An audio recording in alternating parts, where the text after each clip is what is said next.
Hello বন্ধুরা, কেমন আছো তোমরা সবাই? আশা করি সবাই খুব ভালো আছো। তো আমার আজকে ছোট্ট একটা মিনি ব্লগে তোমাদের সবাইকে স্বাগতম। তো তোমরা দেখতেই পাচ্ছ যে এখানে আমি অনেকগুলো সবজি কুচি করে কেটে নিয়েছি। তারপর আমি কড়াই গরম করে এতে 2 চামচ তেল দিয়ে আমি সবজিগুলোকে ভালো করে ধুয়ে তুলে দিয়েছি।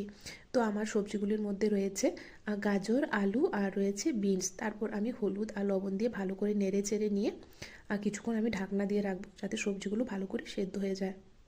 তারপর আমি কয়েকবারই ঢাকনাটা তুলে তুলে সবজিগুলোকে কিছুক্ষণ নেড়ে চেড়ে নিয়েছি যাতে কড়াইয়ের নিচে লেগে না যায়। তার জন্য আমি কিছুক্ষণ পরপরই একটু নেড়ে চেড়ে দিয়েছি। তারপর এই যে দেখো, আমি একটা মাছের পেটি ভাজা করে নিয়েছি। পেটি অ্যাকচুয়ালি আমাদের ঘরে ঝুলে দিলে কেউ খেতে চায় না।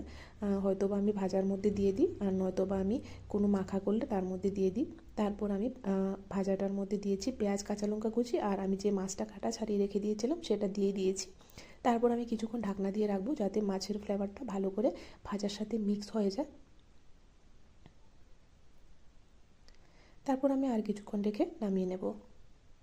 তারপর আবারও আমি কড়াইতে একটু তেল দিয়ে এর মধ্যে আমি দিয়েছি একটা তেজপাতা, আর শুকনো লঙ্কা ছিল না বলে আমি একটা কাঁচা লঙ্কা জিরে দিয়েছি। তারপর আমি এর মধ্যে দিয়েছি 5 ফোড়ন। তো 5 ফোড়নের জিরেগুলো লাল হওয়া অবধি অপেক্ষা করব।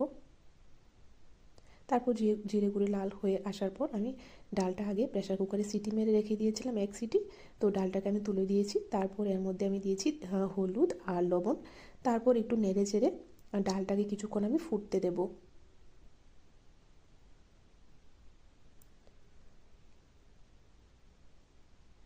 তো এই যে দেখো, আমার ডালও কিন্তু ফুটে উঠেছে। তারপর আমি লাস্ট মুহূর্তে কিছুটা ধনেপাতা কেটে দিয়েছি।